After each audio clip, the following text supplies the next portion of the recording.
Hi everybody, welcome to episode 45 of the Teesside Business Podcast. Today we're joined by Peter from Cocoon and Bauer. Bauer. I always say Bauer and that's really bad. That is that's bad. Me, I'm the only person who says it. Not the name. Yeah, Bauer. Cocoon and Bauer. Thanks very much for coming. Thank you. You were the first person we were trying with the new setup that's a bit more relaxed than... Very relaxed. Looks like we were shining big lights in people's eyes to come in and interview them. Yeah. So, jumping straight into it, do you want to start giving us a bit of your career history and how you came to start up Cocoon and Bauer? Well, I left Teesside University 2007. Was really fortunate. I went straight into a job over in Bedale, North Yorkshire. Stayed there for 10 years. Worked my way up into director and shareholder within the business. We were doing really, really well, but I just felt that the time was right. And I wanted to try and go on my own. I didn't live over in Bedale. I commuted every day. And at the time we'd got JB, so he wasn't the main factor, but he was one of a couple of different reasons why I thought, right, the time's right to just not commute every day for 45 minutes there, 45 minutes back. So I set up Cocoon and Bauer. My friend was in Boho 5 at the time, and he said, have you considered looking at Boho 5's offices? He said, because we're only about 40% occupancy at the moment. So went in, took a look around with Sam Gilmore from the council. Really liked the property, really liked the office that he'd showed me. So we took up an office in there, and we expanded a little bit and decided that we needed to buy the one next door, or rent the one next door. Sorry. So we took 2 offices, and we love it there. Yeah. So for a lot of people, I've got to say actually, since we mentioned JB is not a child. JB is a dog. For people who don't know, there isn't. Very kindly and patiently waiting at the door. Yeah, so you may see like a small dog running around, but it's not like we have a child standing in the corner. So for people who don't know, can you give us a brief overview of what obviously an interior designer do, but what you guys do both privately and commercially? Yeah, so we work in commercial, residential and hospitality industry. So hospitality kind of includes retail as well. I'd say the vast amount of the business is commercial, but we also do residential, hence why we're opening the shop. But commercial interiors, so offices, receptions, buildings that have companies like yourselves in them, and then residential interiors, so people's homes, whether it's just somebody's small bedroom, or whether it's just a headboard for somebody, or whether it's a full scale design of somebody's house. We look at all aspects, and there's different kind of reasons in the way that you would work differently within those industries. Commercial, you're working for a business, so it's very brief orientated as to what the business needs, and we try and get underneath that brief when we're working.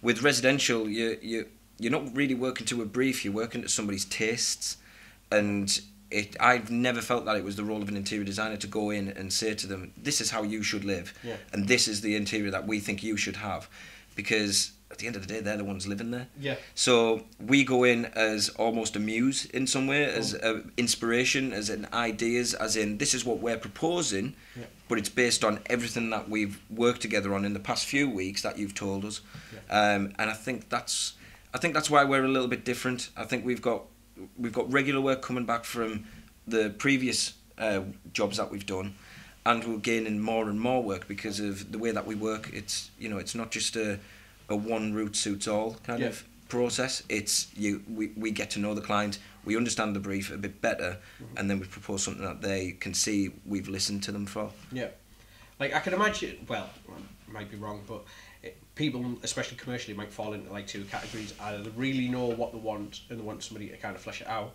or you've probably got people like me, like when fingers crossed, like we move into like new offices next year and things like that. Is that I would have things that I liked, like the work that you've done for Visual Soft. I love, you know what I mean, like that. I think that looks fantastic. Yeah. But again, I don't know if it's right for us. So like, I would exactly, because Visual Soft's brief was entirely different to say. We're currently doing Cleveland Cable for Alistair, and his brief's completely different to Visual Soft. So you can't go into Alistair's and say, oh, well, I think you should, become very techie and look really avant-garde in some way and have all of these different meeting rooms, because that's not his business, that's not what they do. You have to really listen to the client. again, like I say, it's not about going in and saying to them, this is what I think you should do. You listen to the client, understand the brief, come up with solutions that they need, and it's not all about aesthetics. Yeah. So the reason VisualSoft's, we did VisualSoft for a company called Ultimate, who I do a lot of work for. They're the fit-out contractor who contracts the interior design element of it. Mm-hmm. So I went in with Steve, who's one of the directors of Ultimate. We went in, understood the brief of what VisualSoft want, and we said, look, aesthetically, it can look brilliant. Of course it can, because that's what the role of an interior designer is. But we need to understand what you're wanting from this space. So, for instance, in most businesses, if we were to have this talk in an office, you would go into maybe a 6-person meeting room, a 4-person meeting room, and have this chat, whereas that's a complete waste of space. Yeah. That's made for a 6-person meeting room. If it's not needed as a 6-person meeting room, then do away with it. You don't need a 6-person meeting room. Yeah. So you provide the solutions to them, to the company, of what they need. Mm-hmm. So VisualSoft, for instance, they've got 3-person lounges, 2-person lounges, an independent private space where it's just a small desk with a laptop and a task chair behind a closed door, and that's private working space.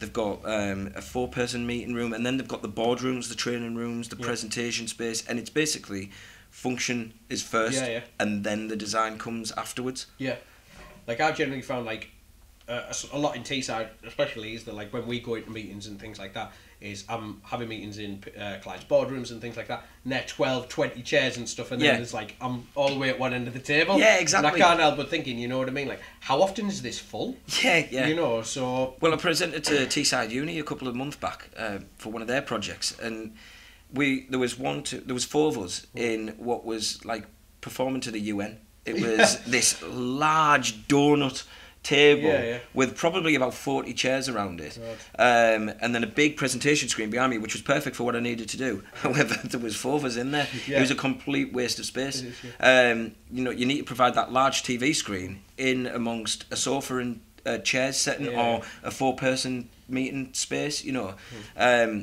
And that's what we try and get under. We try and get under the brief a little bit to understand that, and then maybe make people and CEOs or whoever's leading the project think a little bit about, oh, actually, you know what? No, we don't need that. We need this instead from what you've suggested.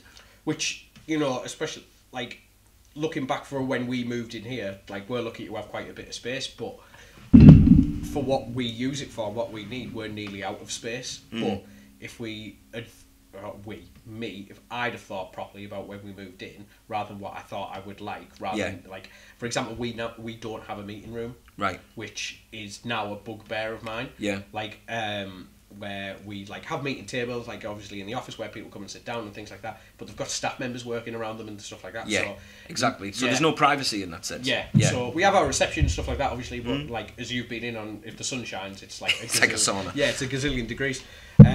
So now looking back, when like if we could strip everything out, I thought, well, it'd have been dead easy to actually, with a bit of thought, not me, but make better use of the space. Yeah, potentially, but companies evolve, so you've also got to think of, if they're going to evolve, what they're evolving to. Do you need to provide them with more desk space? Do you need to provide them with a space that's empty at the moment, but that could be built up to be a meeting room in the future? So you've maybe got to think about that in the future for expansion purposes. But yeah, for yourself, it's that's JB. Yeah, there's JB. It's alright. JB, it's alright. It's alright. I'm going to name and shame him because he's causing bother. Andy Larmouth has just walked into the building, which is our resident magician. It's a long story. Sick him, JB. Sick him. Yeah. He's an amazing magician. It's alright. Come here. He's done a podcast previously. Go watch it. So getting back on, like, you mentioned, obviously we mentioned previously there, guys, like VisualSoft and Cleveland Cable. Like, I've got to admit that I was very wrong when I obviously heard you guys are starting up and stuff like that, which is a year and 2 years ago. God, time flies so fast. Like, my first thought was, they must be doing work nationally. There can't be that much work for interior designers in Teesside, and I've obviously been proven insanely wrong. Like, you work with some phenomenal names, like already, like, in, you know, not only in the commercial space, like you say, you know, like VisualSoft, Cleveland Cable, and like all the other work that you've done for people, but some of the biggest names privately as well. Yeah, we've been really fortunate. I had a couple of good contacts prior to setting up the business, and then I suppose word of mouth, people will understand. Oh, you're in the area, right? What have you done in the past? Oh, you did this job, right? Okay. So you get a little bit of word of mouth, but I have to say we have been fortunate. We've worked privately and commercially for some of the biggest names in Teesside. Alistair, Jeff Hogg, Cathal Ducey. Who was raving about the Cathal's coming on in a couple of weeks. I had a meeting for something that's not to do with the podcast over it is the other day, and he was like, you came up in conversation. And when he's thinking about expanding CBD into a new premises, then he's thinking about using us as well. Lee Mabelson for Mabo, so we're doing theirs at the moment. The new yoga studio, we got that. That was phenomenal, yeah. Yeah, we've been fortunate to work for some of the most prominent business leaders in the area. Bob from Sock Monkey, and also Michael Poole. Their new building in Teesside. Yeah, the new Stockton headquarters. Yeah. So, yeah, I have to say we've been very fortunate, but I also like to think that we've given them a great service at the same time, which is why they've ranted and raved about us, or they've been really happy with what we've done and things like that.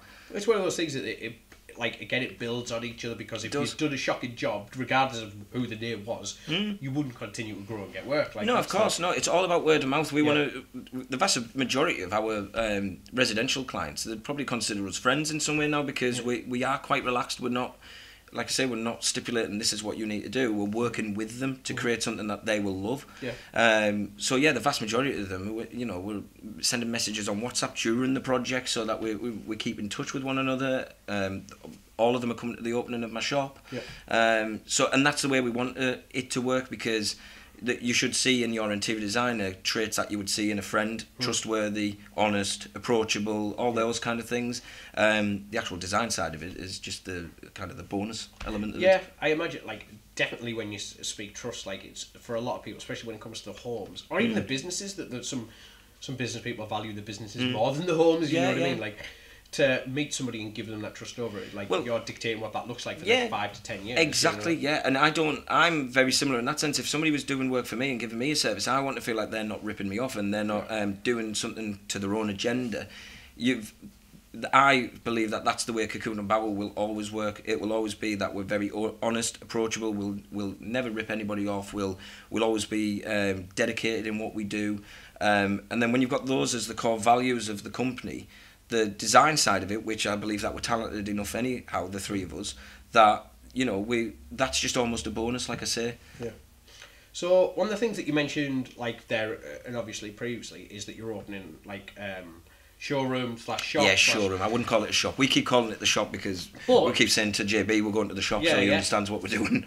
But there's a lot of talk obviously in business, locally and nationally, etc., about people moving away from the high street, where you guys are kind of going. You could have a showroom, I imagine in my head that a lot of people's interior design businesses showrooms are in units and business parks or offices possibly and things like that.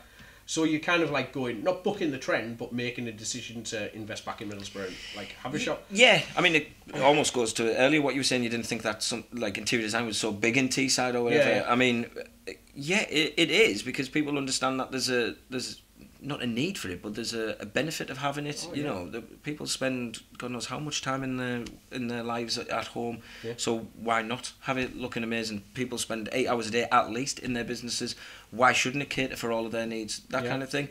We are opening the showroom not because we'll be selling anything, but it's to show people our interior design skills, for them to come and approach us because they need to look at their master bedroom, their lounge, their office space, their home study, whatever it may be. We're going onto the high street because we think that people still like to be tactile. Yeah. People still like to go and look at things. And we've got a really good place on Albert Road. Albert Road's getting this name for itself again. Yeah, it's kind of coming alive, a lot of Albert Road North type and that. It's got the branding of Albert North, which is really pushing it as well.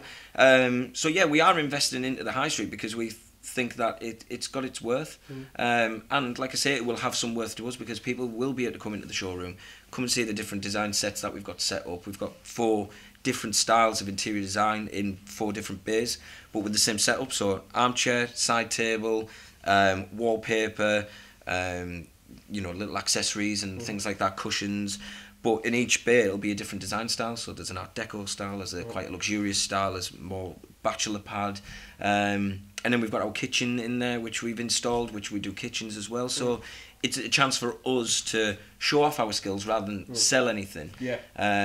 I suppose it's just somewhere where people can come in and understand that they can trust us. Yeah, and it's kind of like, it's same in the kind of with us, like a lot of people ask us for examples of work or put something together for us, and it's kind of like, so they can see what you can do, and it helps build that trust kind of thing. Yeah, exactly. So yours is in a digital form, isn't it? Yeah. And mine, I suppose, is also in a digital form, but we're lucky that we've got the chance to put that into physical form. And I think there's, you know, when you said tactile there, like I start to think about like I'm a terribly like tactile person, you know, like fidget cubes and stuff like that. If there's something that makes like a good button that makes I'm terrible for it. But when I start to think about how that could be incorporated into interior design, like you guys can show like such examples of stuff like in these bays that for people who are tactile and, you know, like, yeah, exactly. You know, but it's not, you know, you see a fabric online and you say, oh, that looks nice, but actually when you get up close to it, it's got a sheen to it, and you're like, oh, it's a bit metallic, you don't really like that.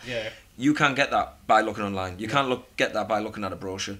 You need to come in and see the fabric, feel the fabric, understand it. So we've got a bit of a different, say, retail for clothing. You know, people who buy off ASOS to get it delivered, don't like it, send it back. You can't really do that with interior design. You need to come in and see the fabrics immediately and understand them. So yeah, we've got the benefit of that. I think people will want to come in and see the showroom. So how much of your time is kind of dedicated to, obviously I realise that you must have like supplies for like say wallpaper, carpets and like certain units and all those kind of things. Do you guys spend like a lot of time like, you know, looking for like certain types of materials or new suppliers, or is it just a kind of thing where you see something when you're out and about that takes your eye? Or? I suppose it's a bit of a mix really. We understand that there's certain manufacturers and suppliers of furniture, fabrics, wallpaper, lighting, all that kind of thing that we know of. There's a local girl who does bespoke wallpapers from Saltburn, which we need to speak to her about, because we'd like some of those in the shop. And she's completely removed from, say, you know, these big brands like Osborne and Little and Linwood and what have you, but it's providing that extra something which other people may not provide. As far as different suppliers go and what have you, if we see something online that we maybe like, then we'll try and maybe source it. But you know, all of the reps of these different companies come in, show you their new ranges. We'll go to design shows, like we went to Manchester 2 weeks ago, the three of us, and looked around the design shows, picked up on new companies which we didn't know existed, for like bespoke lampshades and all that kind of thing. So it's a bit of a mix. You know, we're very open to being influenced by others, and in turn we would probably go out and look for something which we feel would be unique, like the lady from Saltburn who does the wallpapers. Just think of that. How in the world do you go around like creating? I can understand how you would be able to create small amounts of it, but rolls and rolls that you sometimes. I don't know. I can't remember what she said. I forget the lady's name now. But the designs are brilliant. They're all based on like nature that she sees and sketches around Saltburn. So there's bees, there's foxes, there's all sorts of different landscape style ones. And she basically sketches it out, puts it into print, and gets it printed. Now, whether she prints on demand or she has stock levels, I can't quite remember. But it's those kind of businesses in the area that people probably don't know exist as well. So it's good to highlight them to other people as well. Oh yeah, massively. So when it comes to, obviously, you know, like you say, you've been going for a few years now. You've kind of gone from setting up to moving into you know, a business centre, for lack of a better word. Like Bohol 5. Bohol 5, which is brilliant, lovely, brilliant building. To now going on your own. How's it found then doing these things like in Teesside? Have you found like when it comes with your industry, are we really adopting everything? Are we a bit slow? Because obviously you've got the hindsight of, or like knowing that you know you worked previously in this somewhere else. Like how is it? There's plenty of work. There's plenty of work because people, like I say, understand the benefit of having an interior designer. Whereas with basically we can work from anywhere. One of our last projects was over in Cumbria. But nationally we work with projects in Manchester, in London, in Newport, up into Scotland. Commercially we can work anywhere because we don't really have to be there and see the building. As long as we've got photographs and plans and things like that, we come up with a proposal. So in terms of working in the local area, yeah, there is a lot of residential work that comes in from the local area, and with commercial, like I say, Maybo, Michael Poole, Cleveland Cables, all the rest. But nationally, working alongside Ultimate and the other fit out companies, we get a lot of work all over because, again, you don't need to be there at the same time. It's phenomenal when I start to think about it, like the benefits that it has to a business. Like obviously, as we've been talking previously, you coming on the podcast and things like that. All I can think about is like stuff that's possible. Like if we were to get a new office and things like that. I was like, God, like I didn't realise. Like I think I saw a post like going in that you did, and it was about light or so, like how how light affects the interiors and that'd have been possibly the Tees Life column that I do.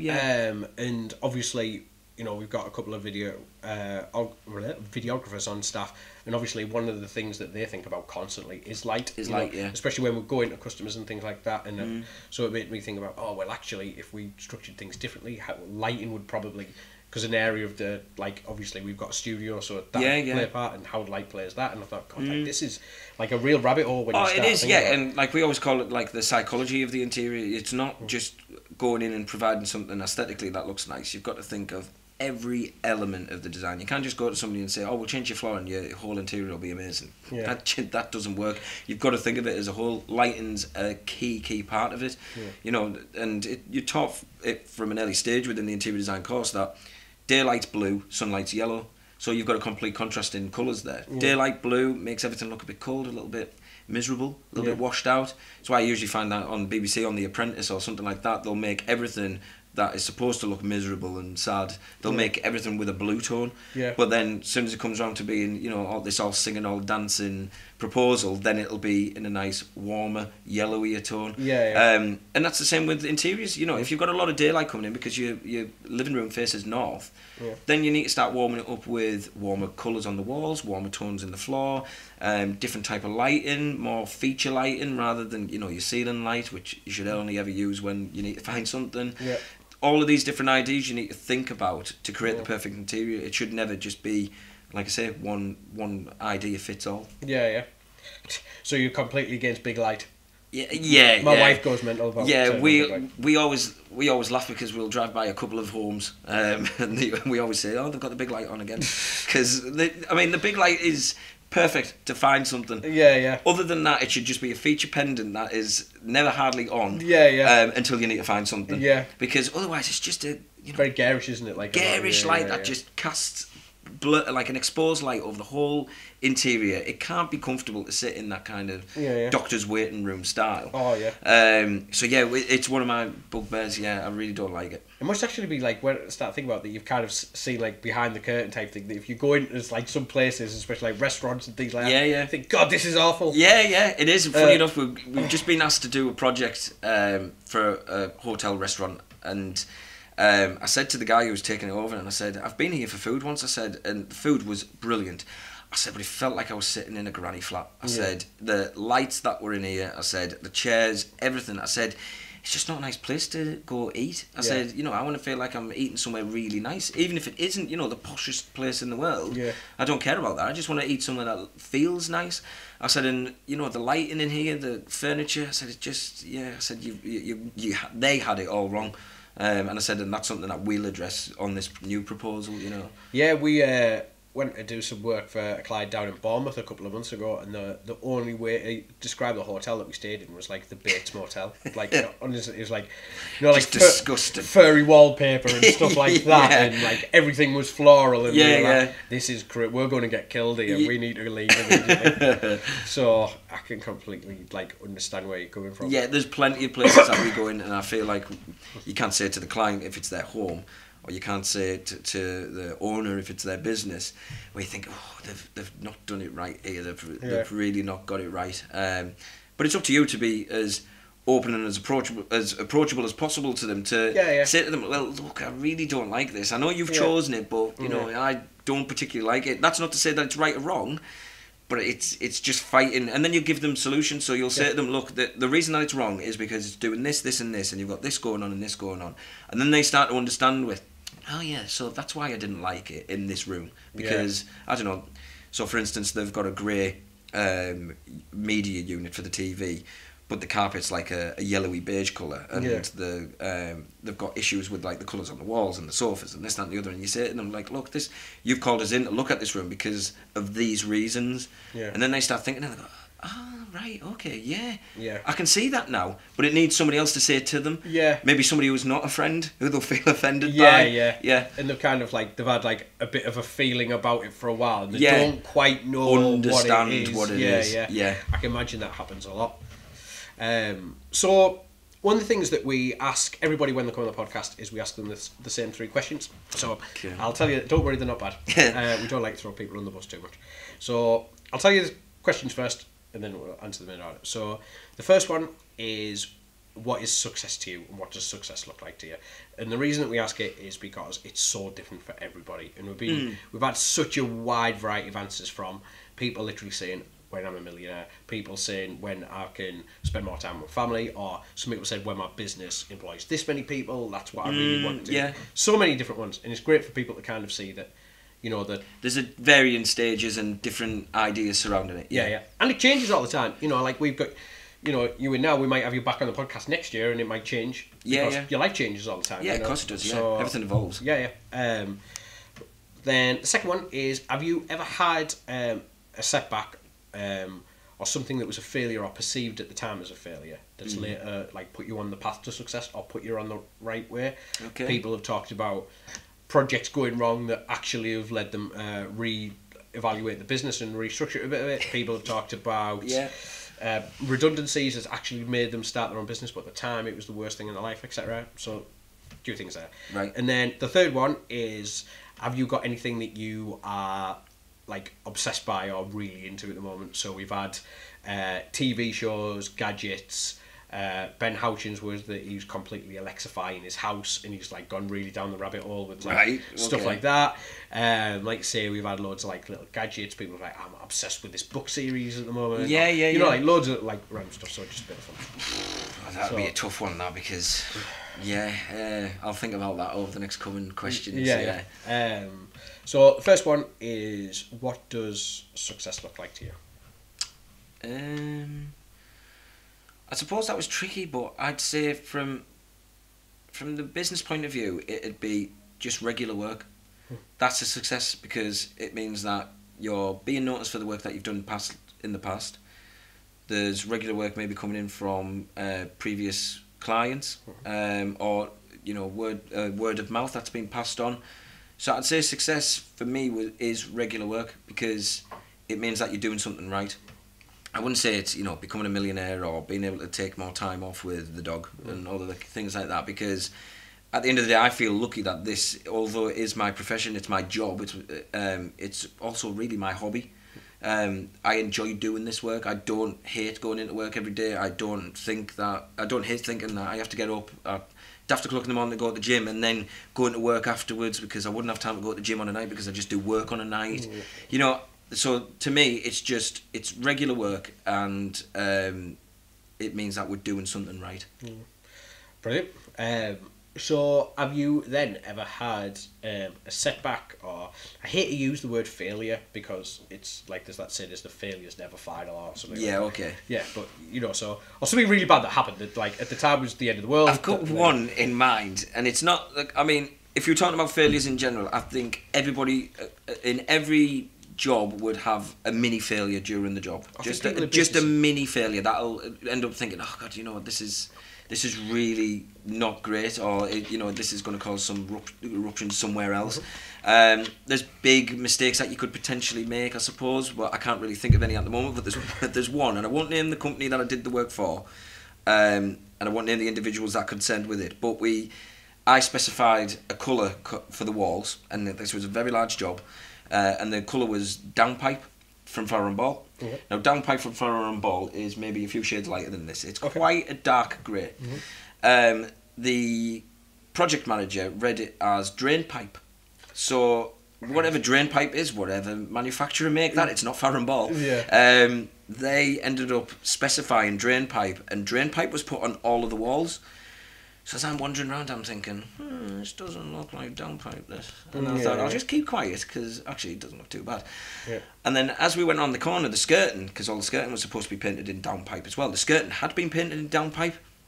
And anyway, the guy who's project management from the client side looked at me, and I could tell that he was thinking the same thing, and he went, that's not the colour you specified, is it? And I went, nope. And he went, should we just keep quiet? I went, yep, definitely. Because the reason, if it was downpipe, it would have been completely far too dark. It would have felt oppressive. It would have felt completely wrong. So we got it wrong in that sense. Yeah. But it wasn't until the mistake happened that we were like, okay, don't tell anybody about it. Yeah. Yeah, it came out actually quite rosy in the end. Yeah. Yeah, so I'd say that was like kind of a more comical, minor mistake. But yeah, I'd say mistakes happen all the time. And you've just got to make sure that you always find a solution. To every problem, there's always a solution. Yeah. And you've just got to find it. That's all it is.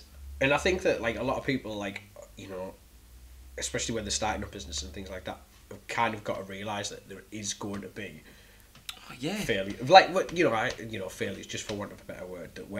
But it's that, like you say, like, I bet you since then, when you do that, you make sure that every time that you've specified a colour, that 100% know it's the right one. That in the last few days, we've had something where the tiles haven't been specified correctly by the contractor, so we've had to say, no, look, you haven't looked at the wall finishes drawn properly. This is the tile that we specified, so that'll then get included in the quote later on. Like I said, there's always failures. I think you've got to be open to the fact that there will be failures, there will be mistakes, there will be parts where you think, oh, why did I do that, and I'm going to look terrible for this, because you can then be open to the fact that, okay, there is a problem, but there will be a solution, and in the end you'll look back at it and go, I didn't need to stress about that. Yeah. So I feel like you have to be open to those issues. Yeah. I think that's the thing, isn't it, that, like, obviously these things stress you out at the time, but that's when you look back and go, I don't understand why I'm so stressed about it. Yeah, exactly. It's not going to kill anyone. It's not going to cause anybody any harm. It's not like slated somebody's mother or whatever. That's what I always say to the guys, like, call me if you need me, but generally you'll be fine unless something's on fire. Exactly. Definitely call me if something's on fire. Yeah. But apart from that, like, everything's cool. Right, and then the third one is, have you got anything that you're really into, or obsessed is a really strong word, but like. I know what you mean. From an interiors point of view, from a business point of view, I know this is the business podcast, but I really wouldn't say anything. I'd say we don't. Most people have said personal stuff, to be fair. Yeah, I was going to say, because business-wise, I wouldn't say that we're obsessed by, I don't know, this colour or this trend at the moment, because trends come and go, and designers, like I've said, based on the client, what they want, rather than what you tell them to want. So I'd say, from a personal point of view, we've just stopped watching 13 Reasons Why, which we were completely obsessed with. And when we started watching it at the right time, because the third series was released pretty much as we finished the second one. I thought we watched the first series for some reason. Oh no, there's 2 and 3. Yeah. So we were completely obsessed with that. At the moment, probably showing my age, I'm obsessed with Strictly. This is the first time I've ever been obsessed with Strictly. So yeah, I'm obsessed with that at the moment. And Hunted, if you've ever watched that. No, is that the thing on Channel 4 where people try and evade? I've seen the adverts for that, and I was like, I think I'd be really good at that. Me and one of my good friends keep on talking about that. We will, at some point, put ourselves forward to do it. I really do think we'd kill each other. Yeah. I think we would get on each other's nerves. That's how you get caught. Yeah, that's how we'd probably get caught. Or he'd end up being on a train somewhere else, and I'd just go on foot somewhere else. You know? But yeah, Hunted. So at the moment, it's Celebrity Hunted, because it's for Stand Up for Cancer. Yeah. So it's for a great cause and what have you. But the actual show itself is just brilliant. It's just compelling watching. Yeah, I think. And you always put yourself in that situation and think, could I get away with this? What would I do? I think I'd end up shouting at the TV for would I like discard all technology and just go riding on a bike down the canal strips, and what have you, and then they can't really find you? Or do you just go walking over farmers' fields and things like that? How would you do it? And there's probably right and wrong reasons for everything, but yeah, it's great watching, and I'm obsessed with that at the moment. Anyway, definitely.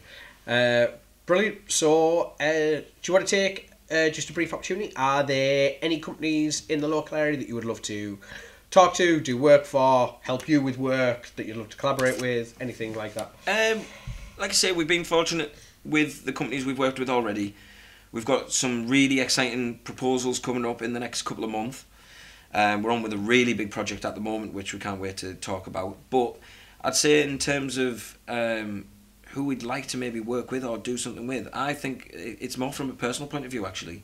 I was talking to Jess from Just Williams, and she was saying that a mentor or a coach is a great way from a CEO or a chairman or an owner of a business to have somebody to have to answer to.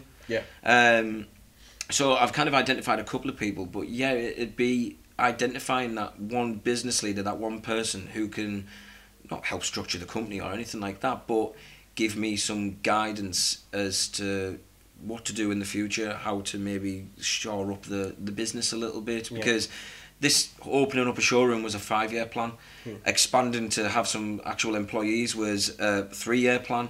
You know, that happened after a year and a half, and the shops are happening after 2 years. So, you know, the kind of the journey's been dictated by itself, but the kind of end goals have now changed. It's what do we have to set ourselves for in the future. And I think a business coach, a business mentor of some sort is the thing I'm looking for now. Definitely. Obviously, we were talking about before the podcast starts. It's something that the right one, I think, is definitely. Yeah. There's a person who I've met who's an actual business coach. I think he'd be somebody I'd really like to get involved with. So I have been chatting with him. But yeah, a mentor is, I suppose, somebody a little bit different. So yeah, it's probably identifying that. Absolutely. Thank you so much for coming on. Thank you very much. It's been great to chat to you. Thanks for having me. This has been the Teesside Business Podcast. The Teesside Business Podcast is promoted and produced by Person to Person Marketing. Thanks very much for listening.